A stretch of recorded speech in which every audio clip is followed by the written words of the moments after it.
Hello दोस्तों आज की इस वीडियो में हम एक टॉपिक पे बात करेंगे जो है एसी में ब्लास्ट होना या उसके अंदर विस्फोट हो जाना। दोस्तों इसके बहुत से मल्टीपल रीज़न हो सकते हैं। आज हम उन्हीं रीज़न्स की और उनसे कैसे बचा जा सकता है उसके बारे में बात करेंगे। दोस्तों अक्सर आपने फेसबुक या इंस्टाग्राम पे वीडियोस देखी होंगी जिसमें टेक्नीशियन काम करते हैं और अचानक से उसके अंदर विस्फोट होता है, जिसकी वजह से टेक्नीशियन काफ़ी इंजर्ड हो जाते हैं और कई मौक़ों पे उनकी मृत्यु भी हो जाती है।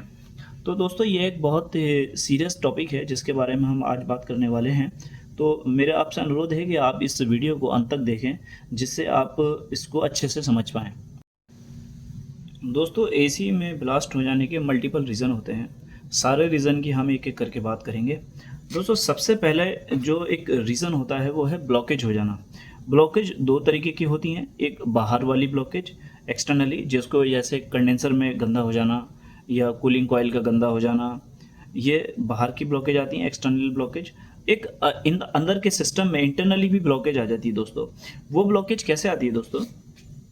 बाहर की जो हवा होती है, मॉइस्चर और ऑयल मिलके दोस्तों स्लज बना देता है। जेली टाइप का एक चिपचिपा सा पदार्थ बनाता है, जो आपको एक्सपेंशन वाल्व में जाके या आपकी कैपिलरी ट्यूब में जाके या आपके इवोपरेटर में जाके उसे ब्लॉकेज कर देता है, जिसकी वजह से आपका हाई प्रेशर बहुत ज़्यादा बढ़ जाता है और उससे आपका विस्फोट होने का खतरा बढ़ जाता है। दूसरा रीज़न होता है दोस्तों रस्ट आ जाना। एक तो बाहर वाली रस्ट होती है दोस्तों, मैं बात कर रहा हूँ अंदर कंप्रेशर के अंदर का जो शेल होता है उसके ऊपर रस्ट आ जाना। वो रस्ट कंप्रेशर को धीरे धीरे गला देती है, कंप्रेशर की स्ट्रेंथ कम हो जाती है, जिसकी वजह से जब उसके अंदर हाई प्रेशर आता है इस ब्लॉकेज की वजह से, तो वो कंप्रेशर फट जाता है दोस्तों। तीसरा रीज़न होता है खुद हाई प्रेशर हो जाना। हाई प्रेशर होने के ब्लॉकेज एक रीज़न हो सकता है दोस्तों, या आपकी कोई सेफ्टी काम नहीं कर रही है, आपने हाई प्रेशर स्विच वगैरह लगाया हुआ है, वो काम नहीं कर रहा, आपका कंप्रेशर कंटिन्यू चल रहा है, जो कि बहुत ज़्यादा हाई प्रेशर क्रिएट कर देता है, जिसकी वजह से एक ये भी रीज़न होता है कि कंप्रेशर फट जाता है या फिर जो कमज़ोर पार्ट होगा वो फट जाता है। चौथा रीज़न होता है दोस्तों उसके अंदर आग लग जाना, गैस ब्लास्ट हो जाना, जैसे एलपीजी सिलेंडर फंसते हैं या कोई टैंक फट जाते हैं दोस्तों, इस तरीके का ब्लास्ट हो जाना दोस्तों आपको ये जानकर हैरानी होगी, इन चारों जो कारण आपको मैंने जो बताए हैं उसका एक ही रीज़न होता है दोस्तों, वो है वैक्यूम नहीं करना दोस्तों। अगर आप सिस्टम को अच्छे से वैक्यूम नहीं करते हैं दोस्तों, आप नया एसी लगा रहे हैं, आप किसी चिलर या फ्रीज़र को बना रहे हैं जिसमें लीकेज हो गया है, आप नई तरीके से गैस डाल रहे हैं, अगर आप उसमें वैक्यूम नहीं करेंगे दोस्तों, तो ये चारों रीज़न आपके साथ हो सकते हैं दोस्तों। कैसे हो सकते हैं मैं आपको और एक्सप्लेन कर देता हूँ।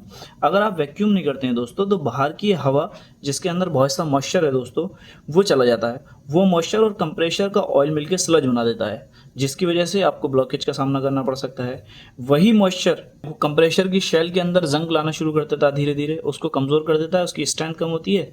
अगर आपको कभी हाई प्रेशर, आपकी मशीन के अंदर हाई प्रेशर की समस्या आती है, जिसकी वजह से कंप्रेशर स्ट्रेंथ नहीं झेल पाता और वो ट्रिप हो जाता है या फिर वो फट जाता है दोस्तों।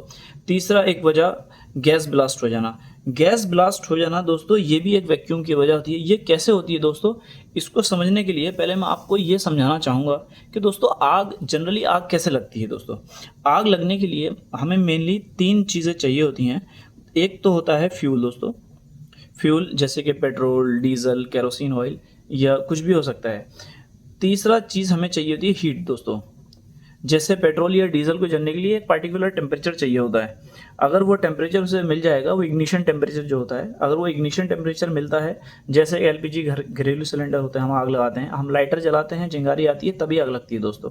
तीसरी एक चीज़ और चाहिए होती है O2, ऑक्सीजन दोस्तों। जब ये तीनों चीज़ें एक साथ मिल जाती हैं तो ये आग का निर्माण करती हैं, जो कि फ्लेम बनाती हैं दोस्तों। अब आपको दोस्तों इस ट्रायंगल को ध्यान में रखते हुए ये समझना है कि हमारे एसी के अंदर ब्लास्ट कैसे होता है दोस्तों, ये मैं आपको आगे समझाऊंगा। दोस्तों एसी में यूज़ होने वाली जो गैसेस होती हैं, जनरली हम उनमें 2 या 3 प्रकार की गैसें होती हैं जो ज़्यादातर हम यूज़ करते हैं, जिसमें से एक R410 है, एक R22 है। ये दोनों ही गैसें नॉन फ्लेमेबल होती हैं, जिसमें आग नहीं लग सकती। उसके अलावा एक गैस और आती है जो R32।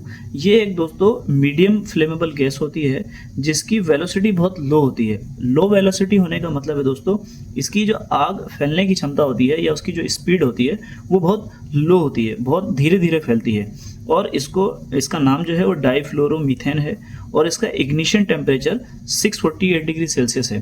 दोस्तों इग्निशन टेम्परेचर वो टेम्परेचर होता है जिस पे कोई भी पदार्थ या कोई भी गैस जलना स्टार्ट कर देती है, या उसको जो इनिशियल टेम्परेचर चाहिए होता है आग लगने के लिए, जो स्पार्क चाहिए होता है, उस स्पार्क को 648 डिग्री सेल्सियस का वो स्पार्क होना चाहिए जब वो चल सकता है। दोस्तों दूसरी गैस होती है R290। ये एक प्रोपेन गैस होती है दोस्तों। ये एक हाईली फ्लेमेबल गैस है। इसको A3 कैटेगरी में रखा जाता है, इसको A12 कैटेगरी में रखा जाता है। ये A3 कैटेगरी दोस्तों हाईली फ्लेमेबल गैसेस की कैटेगरी होती है। इसकी वेलोसिटी भी बहुत हाई होती है दोस्तों। वेलोसिटी हाई होने का मतलब है ये बहुत तेज़ी के साथ फैलती है दोस्तों। इसको प्रोपेन गैस कहते हैं और इसका इग्निशन टेम्परेचर 468 डिग्री सेल्सियस होता है। दोस्तों अब हम बात करेंगे कि हमारे एसी में ब्लास्ट कैसे होता है। दोस्तों आपको याद होगा कि मैंने आपको एक ट्रायंगल के बारे में बताया था, जो कि एक फायर का ट्रायंगल होता है।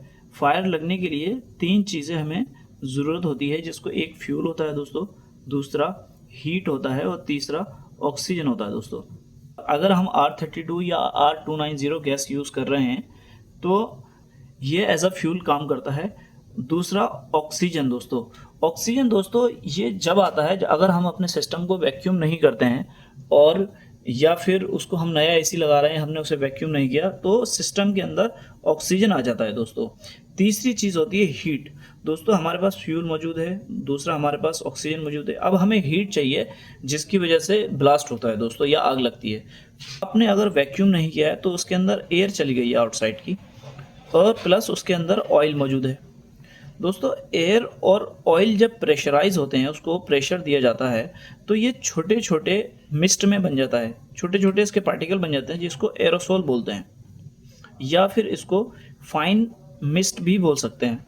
जो ऑयल होता है दोस्तों, जैसे हर गैस का इग्निशन टेम्परेचर होता है, ऐसे ही ऑयल का भी एक इग्निशन टेम्परेचर होता है दोस्तों। उस ऑयल का टेम्परेचर 200 डिग्री सेल्सियस होता है दोस्तों। यही चीज़ आपको ध्यान रखनी है। अब आपको ये डायग्राम देखना है दोस्तों। ये एक पिस्टन का डायग्राम है, ये एक सिलेंडर हेड है। कंप्रेसर के अंदर जो पिस्टन होता है दोस्तों, अगर आपने वैक्यूम नहीं किया है और उसके अंदर ऑयल मौजूद है, वो मिलके एरोसोल बनाते हैं, फाइन मिस्ट बनाते हैं, वो आपके पिस्टन के अंदर आ जाता है दोस्तों।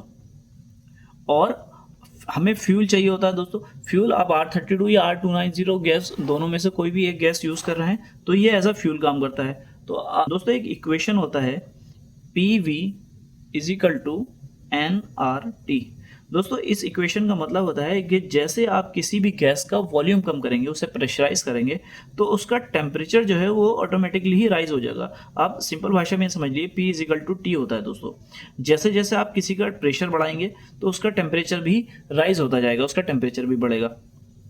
तो जैसे कि मैंने आपको बताया, इसके अंदर एरोसोल है, फाइन मिस्ट है, और इसके अंदर आपकी ऑक्सीजन भी मौजूद है दोस्तों।